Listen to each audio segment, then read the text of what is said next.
Tu as vu la nouvelle télé d'Apple? La télé? Non, j'ai vu un casque de VR, mais pas de télé. Mais c'est peut-être la même chose. En fait, ce Vision Pro, ce serait la télé teasée par Apple depuis de nombreuses années. Alors là, tu m'intrigues, Rémi. On en parle? Bonjour et bienvenue sur encore un podcast tech. Une sélection du meilleur de la tech une fois par semaine. Salut Greg, comment ça va? Ça va et toi, Rémi? Ma foi, très bien, très bien, très bien. Il fait beau, le soleil chante, les oiseaux Écoute, brillent. le soleil chante chez... Ah putain, ok, très bien. Tout va bien. Moi, c'est l'inverse, mais en tout cas, ça m'a l'air beaucoup plus sympa chez toi. C'est pas mal.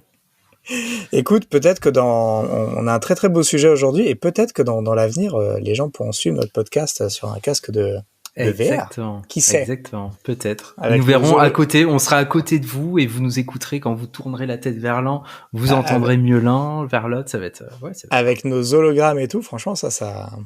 J'ai très très hâte. Ah ouais, ça peut être sympa. Bon, ça part bien. Je sens que Greg ne va pas être la personne qui va avoir un avis posé et sur ce sujet. Complètement. Mais plutôt emballé. Très bien. Bon, non, on en parlera. Mais du coup, en fait, Rémi, avant de rentrer dans le vif du sujet, qu'est-ce qu'on ferait pas? Tu crois que les gens pourront laisser des avis sur les plateformes de podcast en VR ou pas? J'espère. En tout cas, en attendant la VR, ce que vous pouvez faire, chers auditeurs, c'est ouvrir Spotify, par exemple, ou YouTube, si vous êtes sur YouTube. Et sur Spotify, vous pouvez nous laisser un message vocal. Donc ça nous ferait très plaisir. Vous pouvez nous donner votre avis sur les épisodes précédents et sur l'épisode dont on va parler aujourd'hui pour savoir si vous êtes excité, si vous n'êtes pas du tout excité, et même si vous voulez parler de la pluie ou du beau temps qu'il fait chez vous, ça nous va. Mais surtout, qu'est-ce que vous pourriez faire à base d'étoiles? Nous mettre 5 étoiles, c'est la base. Et puis, comme ça, en tout cas, ça nous aide à faire découvrir ce podcast. Et ça, ça, on apprécie beaucoup. Donc, go. Très bien. Comme de toute manière, vous ne tiendrez pas votre body challenge, Summer Body Challenge pour cet été, je vous propose un challenge beaucoup plus simple, qui est de nous noter. En plus, ça prend 5 secondes, ouais. Et les bénéfices sont sur le long terme en plus, donc go quoi. Très bien. Bon, du coup, Rémi, alors c'est quoi cette histoire de casque VR qui sera en fait une télé? Qu'est-ce que tu en racontes là? Alors, c'est une théorie assez intéressante que j'ai lue hier sur The Verge en préparant les épisodes. Donc, je pense que personne parmi nos auditeurs n'a pu passer entre l'annonce tonitruante de l'Apple Vision Pro, un casque de cette insulte, ouais. Ouais, voilà, de réalité mixte, donc c'est-à-dire qui inclut à la fois réalité virtuelle et à la fois réalité augmentée. Mais donc ce casque, avant qu'on détaille un petit peu, qu'on parle de tout ce qui nous excite ou pas là-dedans, faut être honnête sur un truc, c'est qu'il fait pas grand-chose pour l'instant en vrai. Hein. C'est surtout parce que comme l'Apple Watch quand elle est sortie, comme l'iPhone quand il est sorti, on pouvait pas faire grand-chose parce que il y avait pas cet écosystème d'applications hyper florissant. Et comme d'ailleurs la Pixel Watch qui est sortie l'année dernière et qui ne fait toujours pas grand-chose. Voilà, par exemple. D'ailleurs, j'ai une Apple Watch à vendre. Allez voir sur le bon coin, tapez Super Apple Watch. Pixel Watch. Bref, ceci étant dit, il y a un truc qui fait très très bien. C'est que devant vos yeux, vous avez un énorme écran HD devant chaque œil, avec 4K devant chaque œil, donc c'est incroyable, et la possibilité d'obscurcir tout ce qui vous entoure pour ne garder que cet énorme écran En fait, ce qu'ils disent Apple, c'est l'équivalent d'un écran de 30 mètres de diagonale devant vos yeux, donc comme si vous étiez au cinéma. Ouais, voilà. Donc ça, c'est vraiment le point génial. Donc, je te laisse imaginer, Greg, tu es posé dans ton canapé, soit assis, soit complètement affalé. Tu as le casque sur les yeux. Et là, tu vas être plongé complètement dans un concert, par exemple, en plus avec l'audio spatial, une technologie assez sympa pour les audiophiles qui est sortie depuis les AirPods Pro. AirPods Pro, pardon. Donc ça fait à peu près un an et demi que c'est dispo. Ouais, qui est très et pour sympa. Le coup, ça marche très très bien, quoi. Ouais. Tu l'as testé? T'as pu le tester? Ouais. Oui, je l'ai testé. Du coup, j'ai pris un abonnement Apple Music juste pour ça. Et c'est vrai que c'est très sympa. On se sent un petit peu plus entouré par la musique. On détecte un peu mieux les instruments, la voix. C'est plus immersif, exactement. Et donc, ce que tu pourrais faire, donc, dans un concert, là, t'es immergé dans la foule, sur la scène, ça serait génial. On pourrait faire un documentaire. immergé dans les plaines d'Afrique en train de voir des éléphants qui passent juste à côté de toi, un tigre qui bondit. Un match pour les fans, le truc assez fou avec, je sais pas, on pourrait imaginer une caméra dans les buts, des caméras qui sont vraiment au plus près des joueurs, ou une caméra peut-être plus dangereux pour notre estomac, mais dans le ballon. Oh, soyons fous. Yes. Non, mais c'est vrai que du coup, ça te permettrait d'être aux premières loges d'un spectacle sous réserve qu'il y ait une bonne captation. Ouais. Et ça peut être assez dingue en termes immersifs. D'immersion, ouais, ça peut être fou. Et bien sûr, tout simplement un film. Moi, le dernier film que j'ai beaucoup aimé aller voir au cinéma, c'était Avatar, que j'ai trouvé vraiment. Enfin, en fait, ça valait le coup d'œil d'aller le voir au cinéma parce que visuellement, voilà, visuellement, les scènes dans l'eau, c'est assez incroyable. Donc c'est très chouette. Et là, ce qui est cool avec cet appareil, c'est que finalement, moi chez moi, j'ai une grosse télé parce que voilà, j'aime bien une énorme télé pour jouer ou pour voir des films. Et donc là, c'est quand même pas très moche. Enfin, c'est assez moche. Ça fait un grand carré noir dans le salon. Bon, c'est pas, même si elle est très fine, ça fait quand même un gros carré noir. Et donc là, on pourrait imaginer que demain, on n'a plus besoin d'avoir cette énorme télé. Le salon, il est content, c'est joli. Et tu peux utiliser ce casque où tu veux, même, oui, aux toilettes. Et là, moi, je vais passer de 10 minutes aux toilettes à 2-3 heures. La longueur de la batterie, quoi. Exact, 2 heures. Du coup. Non, je vais faire installer une prise dans les toilettes. Et voilà. Et donc, cette théorie là que en fait ce casque c'est la télévision en fait que tease Apple depuis longtemps, c'est assez réaliste parce que déjà Steve Jobs, c'était le dernier projet sur lequel il bossait. Il voulait réinventer la télé. Il disait qu'il avait craqué le code de la télé. Bon, on n'a pas eu sa réponse, mais Apple, ils ont le petit boîtier Apple TV, mais là c'est vraiment, on a toutes les composantes, et avec le meilleur d'Apple, avec la commande vocale avec Siri, on a des superbes écrans, on a tout le contenu qui est produit par Apple TV qui est quand même plutôt qualitatif. Et donc on pourrait, voilà, pour moi ça a plutôt du sens de se dire que ça, c'est pas vraiment, on s'en fiche de la partie AR, VR, on est juste sur un nouveau concept de télé. Alors certes qu'on peut pas regarder avec les potes, mais qui est aussi assez important, quoique. Donc voilà, toi, qu'est-ce que t'en penses, Greg ? Est-ce que tu l'avais vu sous cet angle-là ? Alors, je l'ai pas vu sous cet angle exactement, même si c'est vrai que la manière dont ils l'ont présenté, c'est un device qui se consomme avec les yeux, de toute manière. Donc, en cela, il se rapproche beaucoup d'une télé et ils ont beaucoup insisté sur les cas d'usage autour de, effectivement, le visionnage de films, la 3D, etc. Mais c'est vrai qu'ils l'ont plutôt présenté quand même comme un ordinateur que comme une télé. Ouais, je vais te laisser déballer, mais en tout cas, l'expérience, visuelle qui est proposée dans ce casque, effectivement, je suis pas certain qu'elle est vraiment d'équivalent aujourd'hui au niveau de produits grand public. Et le cas d'usage effectivement de la télé la télé grand format est un très très très bon cas d'usage et dans lequel on peut vite se reconnaître, notamment si on souhaite consommer du contenu vidéo solo, quoi, au minimum. Carrément. Mais du coup, c'est quoi ce casque ? Tu peux nous en dire un peu plus ? Alors, et puis, retour en arrière. Projet de télé aussi. Exactement. Donc ce casque, c'est un peu comme l'Apple Car. C'est une arlésienne chez Apple. C'est le projet top secret dont tout le monde absolument est au courant. C'est qu'il va y avoir un truc.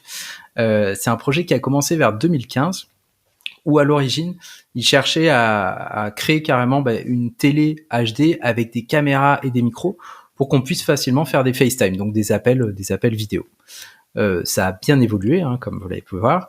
Et donc, récemment, au WWDC, donc la grande messe d'Apple dédiée aux développeurs, mais que le grand public adore regarder, où ils présentent généralement tous leurs produits. Après environ 1 heure et demie de conférences standards sur les nouveautés d'iOS 17, sur les nouveaux appareils qui allaient sortir, et paf, one more thing, un casque de réalité virtuelle et de réalité alternative, réalité augmentée, pardon, que Apple va présenter sous le terme de spatial computing, donc ordinateur spatial, je dirais, dans le sens de l'espace, pas de l'espace au-dessus de nos têtes, mais l'espace qui nous entoure. Alors, un des points sympas, c'est que ce casque-là, là où par exemple chez les concurrents Meta, c'est soit un casque de réalité virtuelle, c'est-à-dire que vous avez un gros bloc de plastique devant les yeux avec un écran et vous pouvez pas voir dehors. Là, on peut passer de réalité augmentée, donc qui est la réalité où en fait on voit ce qui nous entoure et superposition d'éléments sur le du contenu existant en fait, effectivement. C'est ça. Et l'inverse, c'est un environnement complètement virtuel et par-dessus celui qui nous entoure, quoi. Voilà, en fait, qui nous bloque le reste du monde. Et ça, la bonne idée qu'ils ont eue, c'est qu'on peut switcher de l'un à l'autre avec une petite molette, la même que sur l'Apple Watch. Et ça, c'est plutôt sympa parce que c'est physique, même mettons qu'on panique, on sait immédiatement qu'il y a la petite molette et donc on peut en sortir. On peut aussi enlever le casque, c'est vrai. Mais c'est plutôt pas mal parce qu'on peut switcher d'un mode à un autre, voire mettre un mode entre les deux qui permet de trouver le juste équilibre pour se concentrer sur ce qu'on fait avec le casque ou le monde extérieur. Exemple, vous êtes dans la cuisine, en train d'utiliser... c'est quoi la super application dont tu m'avais parlé Mela, voilà. Mela, vous êtes en train d'utiliser Mela qui vous explique le pas à pas. Donc, vous l'avez sur un côté et en face de vous, vous avez votre poêle, vos ustensiles, vous coupez les légumes, vous les mettez à cuire, etc. Et au moment de passer le plat au four, parce que oui, dans cet exemple, le plat va au four, tac, vous pouvez vous poser sur une chaise en attendant que ça cuise, vous passez en mode réalité virtuelle et tac, tout votre entourage est bloqué, vous êtes téléporté dans, je sais pas, une cabine dans les bois ou dans un cinéma, et hop, vous pouvez vous regarder une petite vidéo YouTube tranquille. Bon, pas trop longue la vidéo, faudrait pas faire cuire le poulet non plus, mais... Heureusement que l'odorat n'est pas encore inclus dedans, sinon là, ça crame. Au niveau des spécifications, donc réalité virtuelle et réalité augmentée, un design vraiment stylé, on voit que c'est du Apple, hein, c'est tout en rondeur, c'est des matières qui ont l'air très très haut de gamme. Voilà, ça se rapproche au niveau du look d'un masque de ski. Mais ce qui est pas moche, hein, c'est rigolo. Enfin, je trouve qu'ils s'en sont plutôt très bien sortis parce que c'est quand même compliqué de faire un masque de réalité virtuelle joli, pardon, plutôt. Il y a 5 capteurs de mouvement, il y a 12 caméras, notamment des caméras pour suivre les mouvements des yeux. Ça, c'est assez fou. C'est ce qui va permettre d'utiliser l'interface, d'adapter l'interface en fonction de ce que regardent vos yeux. Pardon. Donc ça, c'est assez chouette. Et puis de sélectionner des éléments d'interface aussi. Donc, en fait, tu vas pouvoir piloter l'interface par le regard. Et donc, quand tu vas t'arrêter sur un item ou sur un bouton ou quoi, en fait, il va comprendre que tu sélectionnes ce composant et tu pourras, et c'est là où des caméras extérieures sont intéressantes, tu pourras valider juste avec un pincement de doigt sans avoir à mettre, comme c'est le cas d'autres casques, ton doigt en surimpression sur le bouton. Ouais. Là, vraiment, tu pourras avoir la main vraiment au niveau de ton torse ou de ton corps pour faire un tout petit geste finalement de validation, et ça servira pour valider l'action. Et ça, visiblement, d'après les gens qui l'ont essayé, c'est le côté le plus troublant et le plus magique de cet appareil, c'est qu'ils ont vraiment réussi à faire quelque chose. Je pense que au niveau naturel et interface, je pense que c'est quelque chose qui est de l'ordre de ce qu'on a pu voir quand ils ont introduit les écrans multitouch, quoi. C'est-à-dire quelque chose qui est tellement naturel qu'un enfant va tout de suite être capable de l'utiliser, et donc une courbe d'apprentissage très très faible, et quelque chose qui semble complètement naturel et donc avec une grosse facilité d'utilisation, quoi. Ouais, tout à fait. Ça, c'est un côté magique, quoi. Ouais, magique, exactement. Ouais. Autre magie mais plus classique, les affichages 4K pour chaque œil. Et là, la majorité des retours que j'ai lus, c'est que vraiment, là, contrairement à quasiment tous les casques, les autres casques sur le marché, au bout d'un moment, on voit les pixels, en fait. On voit des tout petits carrés noirs qui séparent chaque pixel. Et là, apparemment, c'est complètement invisible. Donc ça, c'est vraiment chouette, et pour l'immersion et pour le confort. Et ensuite, au niveau purement technique, un processeur M2, le même qu'il y a dans pas mal d'ordinateurs Apple, et une nouvelle puce appelée R1, qui, elle, est dédiée à la gestion de tous ces capteurs et caméras pour faire en sorte que tout ça fonctionne uniquement. Plutôt cool, non? Bah, très très sympa, mais t'oublies rien, Rémi? Alors, le prix, hein, 3499 $ hors taxe, ce qui est voilà, bon, un petit peu cher, mais le casque est assez fou en fait. C'est, enfin, déjà, enfin, il y a deux trucs là-dessus. Le premier, c'est que on s'y attendait tous, donc c'est pas du tout une surprise. Là, tous les leaks qu'il y a eu, On est sur du $3000. Voilà, à chaque fois, ça va être super cher. Vous attendez pas un truc autour de 500 000 $ comme la concurrence, donc on peut pas trop faire les surpris. Et le deuxième point, c'est que toutes ces technologies qui sont là-dedans, ça a un coût, et pour avoir un écran 4K de la taille des yeux, pour avoir des aussi jolis matériaux, pour avoir tous ces capteurs, que ça fonctionne, bah ouais, faut mettre le prix, quoi. C'est pas encore ça va devenir, une fois que ça sera, c'est pas mass market. Ouais, voilà, c'est pas mass market. Donc on verra. Moi je trouve pas, enfin je sais pas ce que t'en penses, mais je trouve que le prix est pas étonnant en fait. Alors je dis pas que moi je vais l'acheter, hein, je pense pas, je pense que j'attendrai les prochains, mais si t'avais 3005 à claquer, tu le ferais, peut-être, quoi. Vraiment, ouais, hors taxe. Non, mais en vrai, le prix, t'as raison de le présenter sous cet angle, c'est-à-dire qu'on peut s'offusquer du prix, mais c'est vraiment c'est même pas un sujet, quoi. C'est-à-dire que on est sur quelque chose, voilà, on est sur un produit, en tout cas technologiquement, qui a une promesse exceptionnelle. Les premiers retours qui sont très encadrés, qui ont été faits dans un contexte bien délimité par Apple, sans photos, sans trucs, mais ils sont quand même assez dingues. On a notre ami, comment il s'appelle, Federico Vitici, je sais pas si tu connais celui-là, qui est un gars qui écrit sur les produits Apple depuis une quinzaine d'années, et qui tient un des plus gros sites Apple, qui s'appelle, attends, j'essaie de te retrouver le nom. Merde, je vais y arriver. Qui tient le site Mac Stories. Donc c'est un des plus gros sites indépendants Apple. Et lui, en fait, il a juste dit que quand il a fait son essayage, c'est l'expérience avec un produit tech la plus folle qu'il ait connue en 15 ans de carrière, quoi. Et il a dit, voilà, il m'a fallu quelques jours pour m'en remettre, en fait, de ce que j'avais. Donc voilà, je vais lire son article en détail, mais en tout cas, on est sur ce niveau, si tu veux, de rupture technologique. Donc que c'est un prix, c'est ok. Et puis c'est comme beaucoup de produits, ça commence très cher. Le produit s'appelle Pro, hein, historiquement dans les gammes Apple, les produits Pro c'est les plus chers. Et puis à la fin, il y a des produits normaux, il y a des produits SE, et puis voilà, c'est ce qui va se passer avec ce device. Et là, il apparaît dans une version assez évoluée. Pour justement montrer que ça existe, montrer l'investissement de la marque, et puis de mettre ça dans les mains de développeurs aussi, pour que voilà, quand le produit sera, ils auront bien diminué les prix, etc. À un moment donné, ça va devenir un vrai device de consultation assez exceptionnel, quoi. Donc et puis ça peut remplacer, comme tu l'as dit, peut-être une télé chez certaines personnes, peut-être un ordinateur aussi chez d'autres, peut-être un iPad, peut-être, enfin tu vois, ça peut remplacer aussi des appareils.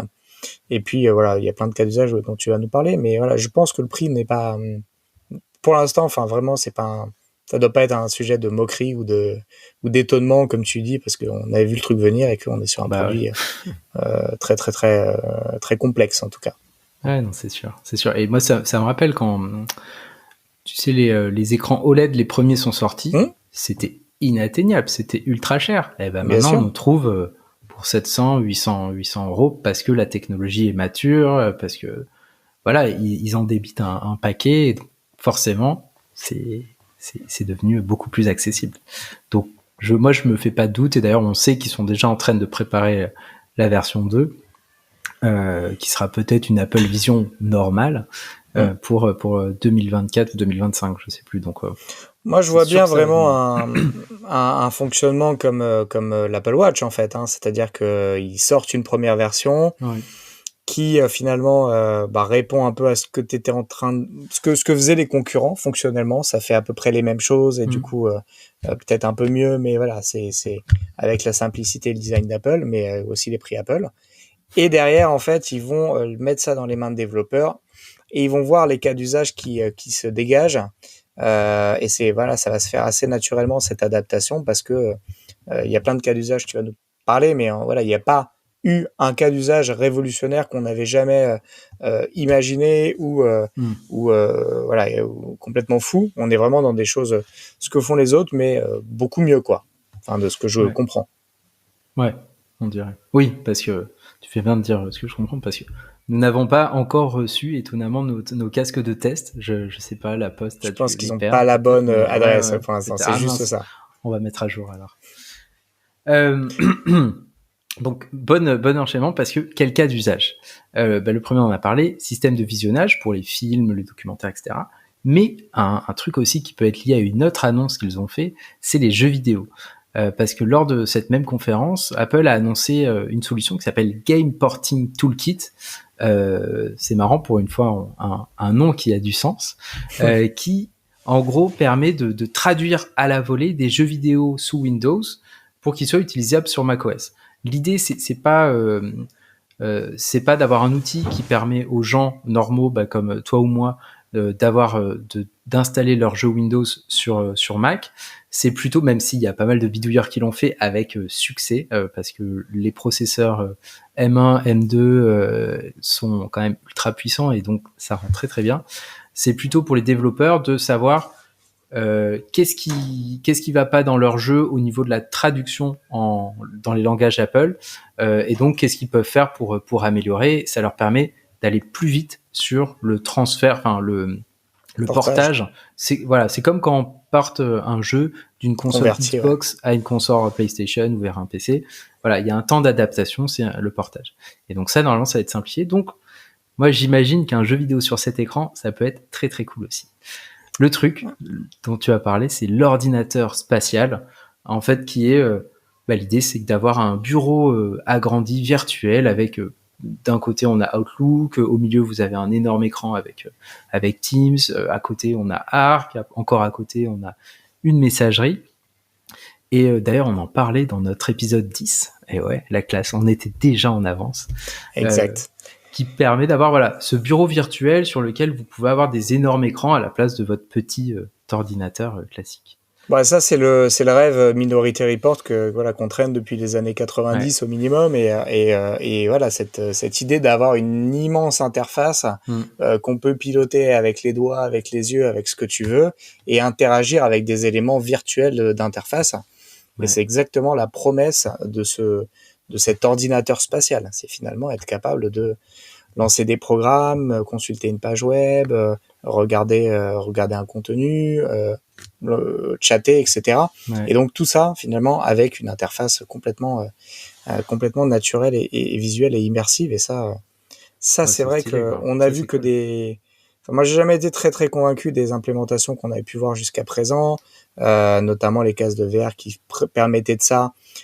Souvent tu avais un système de clics qui était un peu bizarre, tu vois, parce qu'il fallait mettre ton doigt sur là tu es sur quelque chose de beaucoup plus subtil avec le l'eye tracking. En fait tu te rends compte que chaque élément technologique qu'ils ont mis dedans il y a une vraie cohérence pour rendre le truc un peu magique et pour le rendre finalement conforme à ce qu'on voit dans des films depuis 30 ans, quoi. Et c'est ça qui était de la science-fiction, en fait. C'est en cela qu'il y a un côté un peu magique, je trouve, et qui ressort un peu des démos qu'on a pu, des restitutions de démos qu'on a pu lire ou entendre. C'est que t'as ce côté, voilà, à un moment donné, on y est maintenant. Ce qu'on voit dans des films de science-fiction depuis 20 ans, 30 ans, là, en fait, il y a un produit fait par un acteur sérieux, qui est en conception depuis de nombreuses années, qui concrétise cette promesse-là. Ouais. Carrément. Donc voilà. C'est là où c'est quand même costaud, quoi. Ouais. Et donc cet ordinateur, oui, ça peut être un écran qui vit tout seul, ou ça peut être l'écran de ton Mac qui va basculer sur cet environnement plus large. Ça peut être un second écran aussi de ton ordi. Et c'est là où le côté réalité mixte, donc à la fois virtuelle et augmentée, peut être hyper intéressant, parce que effectivement potentiellement tu peux imaginer taper sur ton écran de Mac et que ça soit un second écran de ton Mac géant.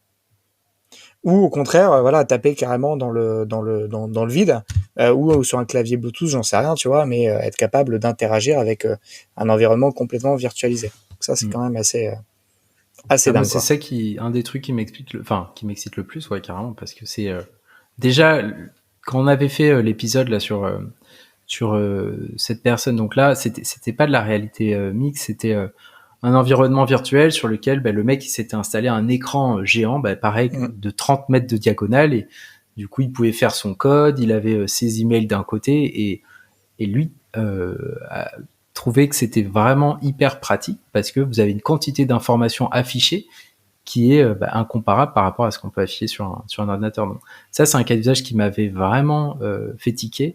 Et là, le fait de l'avoir en réalité augmentée, je trouve ça chouette parce qu'on continue à avoir son environnement, mais on a ces énormes écrans qui viennent s'afficher par-dessus qui sont énormes, quoi. C'est génial. Ouais, complètement dingue. Et puis, le fait d'avoir un système, d'écran qui est très très performant fait que finalement, comme tu disais, on voit pas les pixels. Ça fait une grosse différence parce que autant regarder un film qui a un peu de pixels, c'est ce on est relativement habitué parce qu'il y a le streaming, etc. Autant quand tu travailles sur un document bureautique, par exemple, ou sur une page web, en fait, les pixels peuvent vite beaucoup t'abîmer les yeux, quoi. Donc, tu as besoin d'avoir un système complètement clean et du même niveau que quand tu regardes un écran d'ordinateur. Et ça semble être la prouesse technologique qui a été réalisée là, enfin une des prouesses technologiques. Et ça, du coup, ça rend effectivement concret le fait de pouvoir travailler avec un système comme ça. Ouais. T'imagines, je te vois déjà rêver de travailler avec plein de fichiers Excel, et puis faire des croiseux dynamiques entre différents Excel, le rêve. Et puis de les mélanger comme ça avec les mains, ça serait... Ah là là. Ouais. Le rêve. Exactement. Jetez-moi ce casque à la poubelle. Ok, très bien. Donc.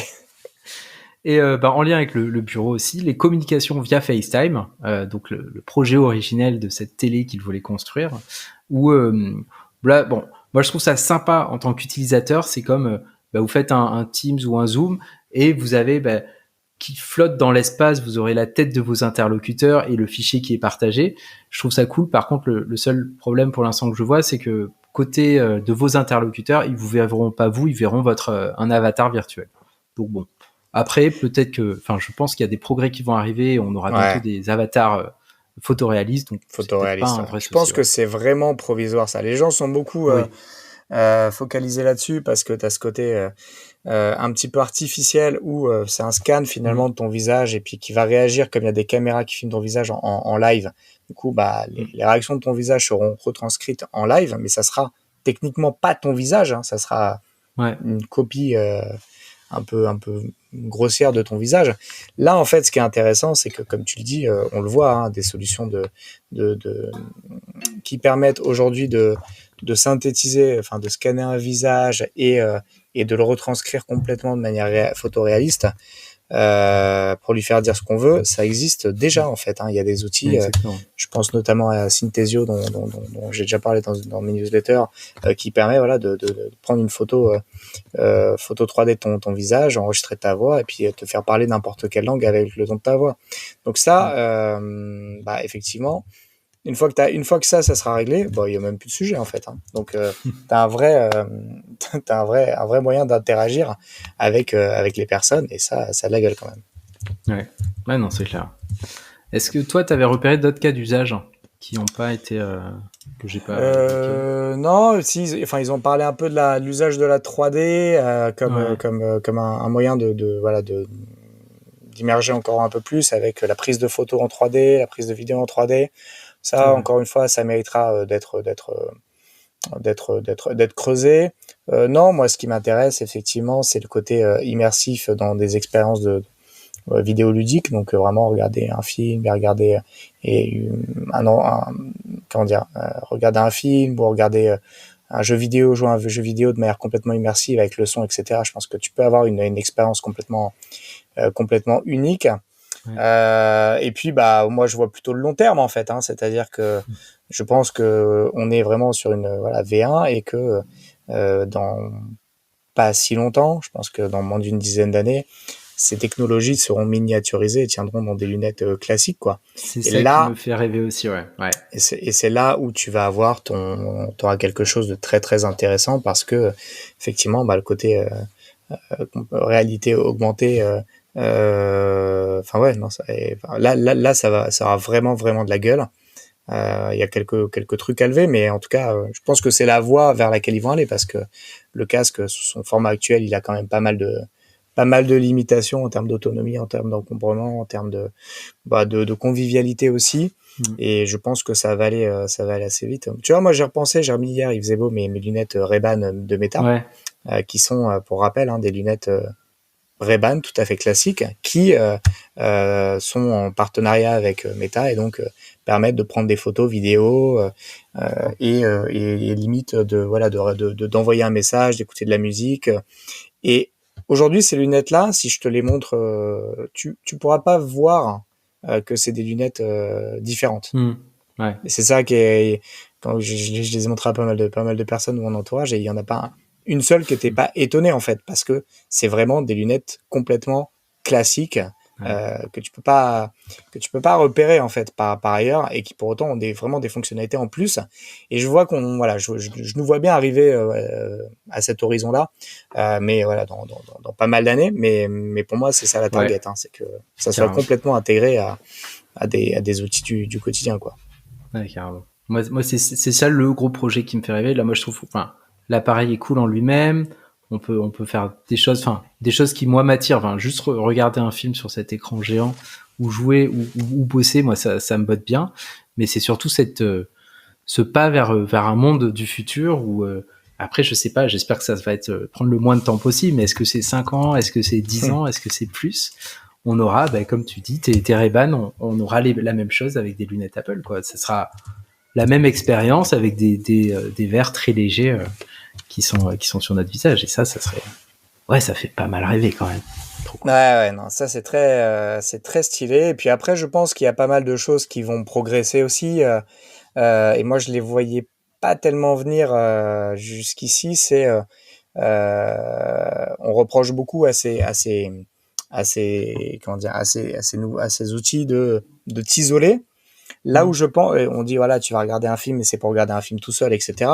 Moi, je pense au contraire que ce qu'ils nous ont montré avec les capteurs à l'extérieur, la capacité de photographier un environnement, la capacité de numériser quelqu'un également, etc. Tout ça, je pense que demain, tu pourras tout à fait travailler à plusieurs ou regarder un film à plusieurs avec plusieurs lunettes. Et tu pourrais même potentiellement regarder un film avec quelqu'un qui est à l'autre bout du monde. Ouais. Et qui en sera fait, dans ta salle virtuelle à côté de toi. Tu auras l'impression qu'il est à côté de toi, en fait, et tu pourras échanger avec lui et faire du co-watching. Et ça, je l'avais pas tellement vu venir, mais au vu de ce qui nous a été montré, ça me paraît tout à fait plausible. Donc voilà, il y a un vrai sujet. Et puis un des autres sujets que j'ai vu évoquer dans un podcast que j'écoutais, c'était le sujet de l'assistant virtuel, parce qu'en fait, ce qui a été remarquable quand même, c'est que le mot intelligence artificielle n'a pas été du tout prononcé pendant toute la keynote. Ouais. Et pour autant, on le sait, voilà, les appareils et les puces d'Apple, elles sont très très puissantes.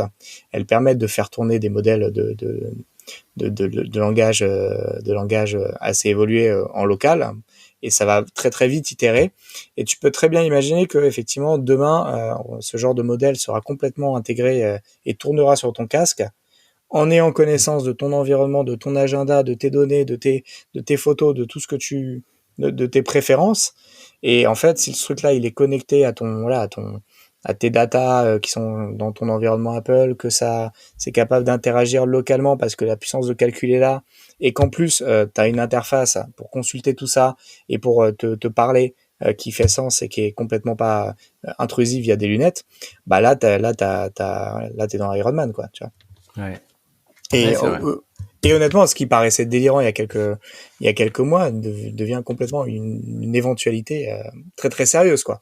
Donc vraiment, je trouve que c'est pas maintenant qu'on va pouvoir jouer avec ce gadget, mais clairement très très hâte, très hypé, très hypé, parce que t'as enfin enfin l'impression qu'il y a un acteur qui a pris le truc par le bon sens et même s'il n'a pas révolutionné pour l'instant les cas d'usage, on a quand même vu des choses intéressantes. Ils ont fait des deals avec Disney déjà, donc tu peux envisager, tu vois, regarder un film Star Wars dans un environnement Star Wars. Tu peux envisager plein de nouvelles expériences complètement immersives. Et ça, si la promesse elle est tenue, tu vois, on parlait de regarder un concert ou un match de basket aux premières loges, bah t'imagines en fait si tu ne peux, tu veux, en fait ça peut redéfinir potentiellement des pans entiers de l'économie du divertissement. Parce que bah, là où aujourd'hui un concert il doit se faire à un endroit, tu dois aller, tu dois payer tes places de plus en plus cher, etc. Si demain tu offres potentiellement à tout le monde la possibilité d'assister à un concert pour même un tiers du prix. Ouais. Tu vois, si on te dit, bah, en fait, tu vas pouvoir accéder au concert de Beyoncé aux premières loges, et en fait, ça va te coûter 50 balles.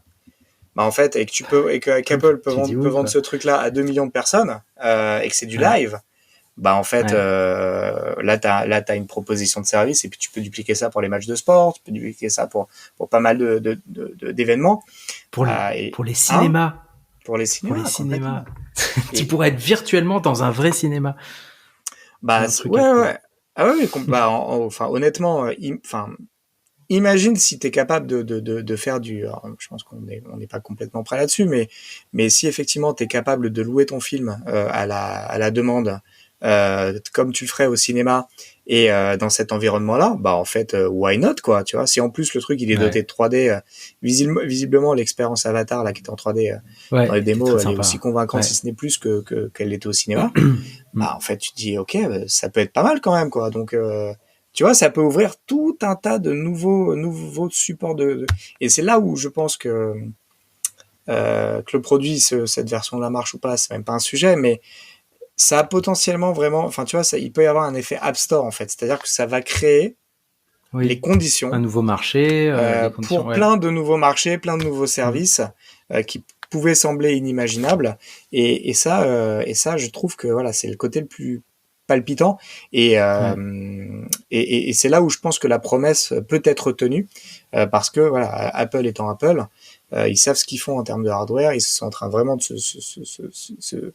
se muscler sur les services, et puis bah tu te rends compte que mis bout à bout tout ce qu'ils ont introduit ces dernières années, que ce soit leur plateforme de VOD, que ce soit l'audio spatial avec les AirPods, que ce soit enfin plein de choses comme tout ça, leur contenu, tous les contenus, enfin tous ces trucs là qui sont arrivés, etc. Bah mis bout à bout, je trouve que ce produit marque une forme d'aboutissement de la vision en fait. Je sais pas si c'est une histoire qui est plus facile à raconter rétroactivement ou pas, mais en tout cas, tu sens que c'est un aboutissement et que finalement ils se sont appuyés sur un certain nombre de briques. Tu vois, effectivement, avoir une expérience vidéo immersive, si ton audio n'est pas immersif, il y a un décalage. Et là, bah, avec les AirPods, ils ont quelque chose qui voilà, et les gens, l'audio immersif peut goûter dès à présent. Une fois que tu as goûté, tu vois la valeur, quoi. Donc tout le monde accroche pas, mais tu vois la valeur assez naturellement. Et je pense que voilà, tout ça s'empile en allant dans une direction qui est ce casque en fait, qui est une sorte de point d'orgue un peu tout ça, et non, hyper intéressant, quoi. Hyper intéressant. Ouais. Et oui, et puis enfin honnêtement, ça peut casser. Enfin potentiellement ce truc-là peut remplacer à terme énormément d'appareils, quoi. Tous les écrans, en fait, tous les écrans. Sûr. Ça peut remplacer ton téléphone. Ouais. Tu peux imaginer, en fait, enfin, tu vois, à partir du moment où tu as ce mix virtuel et augmenté, tu peux très bien imaginer, de la même manière que tu tiens ton téléphone dans la main, en fait, tu tiens ta main et en fait, t'as un téléphone qui apparaît, t'as l'équivalent d'un iPhone qui apparaît. Ouais, ou devant ton écran pendant que tu m'as devant. Et tu pourrais interagir alors qu'il y a rien physiquement, mais en fait, ça serait tout à fait possible. Et interagir avec, ou même plus avoir cette notion de petit écran. Pareil pour l'iPad et dans une moindre mesure, pareil pour le Mac. Donc, non, t'as un vrai, t'as un vrai potentiel de Big Bang à mon avis sur ce produit, quoi. Donc très impatient de voir ce qui va se passer les prochains mois et puis les premières reviews, bien entendu, quoi. Bah ouais, carrément. Et je sais pas comment je pense que ça va être la queue sur les Apple Store pour les tester, ça va être infaisable. Peut-être en 2025, il faut croiser les doigts. Mais un des trucs que j'espère, c'est que ça aura aussi montré aux autres fabricants ils peuvent aussi aller expérimenter des choses chères parce que c'est une autre expérience et tu passes un niveau. Et je pense que jusque-là, la plupart des fabricants, alors quand ils faisaient un masque cher, genre Microsoft avec le HoloLens, ils se sont dit, même si, et j'en rêve encore, hein, je sais pas si tu te souviens les annonces, mais pendant plusieurs fois, ils avaient montré les démos de Minecraft. Minecraft, c'est un petit jeu où vous avez, le monde est composé de briques et du coup, vous pouvez casser les briques, fabriquer des châteaux. C'est un peu les Lego virtuels. Et ils avaient montré ça, une démo sur une table de salon où le mec il construisait un château, t'avais la cascade qui tombait, c'était incroyable. On n'en a jamais vu la couleur. Hein. Ouais. Et du coup, ce casque a été principalement marketé pour les business en fait, pour des réparateurs, des choses comme ça, pour qui ça a du sens, hein, c'est clair. Mais personne n'a pensé à nous, utilisateurs. Et donc la plupart, tu vois, un casque qui est cher actuellement pour les particuliers, c'est peut-être 1200, 1300, 1500 euros maximum. Et du coup, on est encore loin du niveau de qualité d'Apple. Donc peut-être que ça va redéfinir, rejouer un petit peu l'écart, et que genre peut-être Meta, peut-être HTC vont se dire tiens, on va peut-être tenter un modèle haut de gamme pour se faire la main, pour tester aussi toutes ces nouvelles technologies de capteurs vidéo qui sont en partie, hein, genre les casques de Meta, c'est du beau matériel, mais pas aussi beau, quoi. Donc on verra. Donc, ça peut faire bouger les choses. Ça va pousser, cool. Je pense, tout le marché, puisque ça va rendre, tu vois, tout le travail un peu de démocratisation des usages, etc. Enfin, finalement, Apple va le faire, quoi. Et donc, ça va attirer tous les autres. Personne comprenait ce qu'il fallait faire avec une tablette avant qu'ils sortent un iPad et qu'ils le montrent concrètement. Ouais. Il y a plein de cas d'usage comme ça. Donc, il va y avoir de toute manière des copies. Il va y avoir des choses un peu moins ambitieuses et un peu moins chères, comme on peut le voir avec les AirPods, comme on peut le voir avec les téléphones, etc. Et donc, ou les box, c'est ok en fait, tu vois, ça va marcher. Par contre, effectivement, je pense que les talons, ça sera ça désormais, quoi. Ça sera l'état de l'art. Et effectivement, comme tout produit Apple, il aura un coût, il aura un surcoût. Mais derrière, effectivement, tu vas avoir tout un écosystème qui va tirer parce que ça sera le truc le plus visible. Et donc, c'est là où les développeurs vont investir du temps, quoi. Notamment par rapport aux opportunités business que tu peux imaginer, quoi. Donc écoute, très, très enthousiaste, en tout cas, sur ce produit et puis hâte de voir ce que les prochains mois nous réservent, quoi. Ouais, très bien. Surprise. Génial. Ok, Rémi. Trop cool. Eh bien, à la semaine prochaine. À la semaine prochaine. Et pour un sujet surprise. Vous aurez compris, quand on dit surprise, c'est qu'on n'a pas encore trouvé, quoi. Ouais. Tu révèles nos secrets. Mais d'ici là, vous pouvez nous noter, laisser un petit commentaire, nous dire ce que vous pensez, si vous êtes enthousiaste par rapport à ce produit. Tout ça nous intéresse. Et puis, ça se passe en commentaire de l'épisode. Merci, Rémi. Salut. Ciao. À la prochaine. Ciao. Merci de votre attention. Si l'épisode vous a plu et que vous souhaitez nous aider, laissez votre avis sur Apple Podcast, car les podcasts, c'est le truc le plus dur à découvrir. Pour recevoir chaque nouvel épisode à sa sortie, abonnez-vous sur encoreunpodcast.tech. Vous pouvez également vous abonner à nos newsletters gregtailleb.substack.com et lebrief.tech.